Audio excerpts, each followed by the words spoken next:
আলুর জমি থেকে মাথা থেঁতলানো অবস্থায় যুবকের মৃতদেহ উদ্ধারকে ঘিরে চাঞ্চল্য। মৃতের পরিবারের সদস্যদের দাবি খুন করা হয়েছে তাকে। মৃতদেহের পাশে পড়েছিল কাঠের টুকরো। ঘটনাটি পশ্চিম মেদিনীপুর জেলার চন্দ্রকোনা 2 নম্বর ব্লকের বসন্তপুর এলাকার। স্থানীয় সূত্রে খবর, চন্দ্রকোনা রাধানগর গ্রামের বাসিন্দা লক্ষ্মীকান্ত দলুই, বয়স 30। কাল বিকেলে বসন্তপুর গ্রামের ভৈরবী মন্দিরে পুজো দেখতে আসে। রাতে বাড়ি ফিরেনি সে।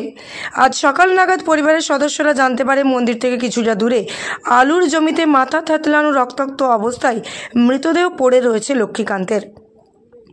বসন্তপুর এলাকায় মন্দির থেকে কিছুটা দূরেই লক্ষ্মীকান্তের শ্বশুরবাড়ি বলেও জানা যায়। খবর পেয়ে ঘটনাস্থলে দ্রুত পৌঁছে চন্দ্রকোনা থানার পুলিশ মৃতদেহ উদ্ধার করে ময়নাতদন্তে পাঠিয়েছে। পুলিশ সূত্রে খবর, এই ঘটনায় কারা জড়িত আছে, কিভাবে মৃত্যু হলো, পুরো বিষয়টি তদন্ত করছে তারা। মৃতের পরিবারের সদস্যদের দাবি, এই ঘটনায় যারা জড়িত তাদের দ্রুত গ্রেপ্তার করুক পুলিশ। মারা গেছে কি হয় আপনার? আমার ভাইপো হয়। কি মনে করছেন বা কি দেখলেন? আমি বুঝতে পারছি এটা মার্ডার কেস, মানে যতদূর সম্ভব যে মার্ডারটা করেছে সে লোকাল কোনো ছেলে হবে, নাহলে কোথায় মোড়া কাটা আছে, কোথায় কী আছে ফাঁকের ছেলেরা কেউ জানবে নি। হ্যাঁ, কিন্তু এই সামনে যে নদী কোথায় মোড়া পুরা জানে, ওখানে মার্ডার করার জন্য ওখান থেকে কি করতে আসছিল আজকে? এখানে অনুষ্ঠান ছিল, একটা মেলা ছিল, এই যে পুজো এই যে মন্দির, হ্যাঁ এদিকে মন্দিরে পুজো হচ্ছিল, হ্যাঁ এইখানে এই জায়গায় তাকে এভাবে এসে মার্ডার করেছে।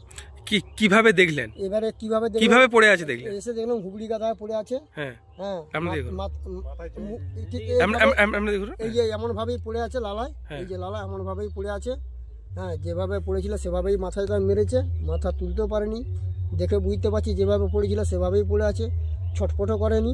হ্যাঁ, কিন্তু দেখুন এই তো গর্ত, এই গর্তের মধ্যে এমনই মাথা মেরেছে, গর্ত ঢুকে গেছে মাথা। কেন মার্ডার করলো কিছু জানতে পারছি? বুঝতে পারছি না তো, কি বুঝবো আমরা। পুলিশকে বলেছেন পুরো বিষয়টা? পুলিশ আমরা যখন খবর পেলাম এসে দেখছি পুলিশ তুলে নিয়ে যাচ্ছে, রাস্তায় দেখা হলো লাশ নিয়ে যাচ্ছে।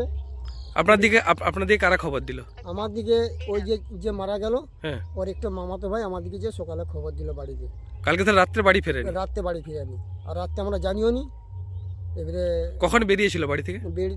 বাড়ির থেকে বেরিয়েছিল প্রায় তখন বিকেলের দিকে, 5:30 সন্ধ্যা 6টার দিকে এরকম হবে।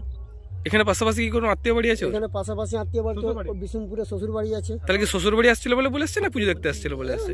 এমনি অনুষ্ঠান হয়, পূজা হয়, আসতে দেখতে শ্বশুর বাড়ি থেকেও আসতে পারে, হয়তো ধরো শ্বশুর বাড়িতে সাইকেল রেখে দিয়েও আসছে। আরো 4 জন ছিল তার সঙ্গে আমাদের এখানের। হ্যাঁ, তারা সাইকেলে চলে গেছে আর সাইকেল শ্বশুর বাড়িতে রয়ে গেছে। এবারে সকালে এবারে শুনছি তো এরকম কেস। হ্যাঁ, কি নাম আপনার ভাইপোর? আমার ভাইপোর নাম হচ্ছে লক্ষ্মীকান্ত দলুই। আপনার নাম? আমার নাম গণেশ দলুই।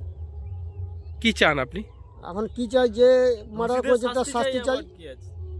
শাস্তি মানে এমন শাস্তি যা হোক, যেমন আমার ভাইপোকে যেভাবে মেরেছে সেভাবে যেমন শাস্তিটা পায় সেটা আমরা চাইবো।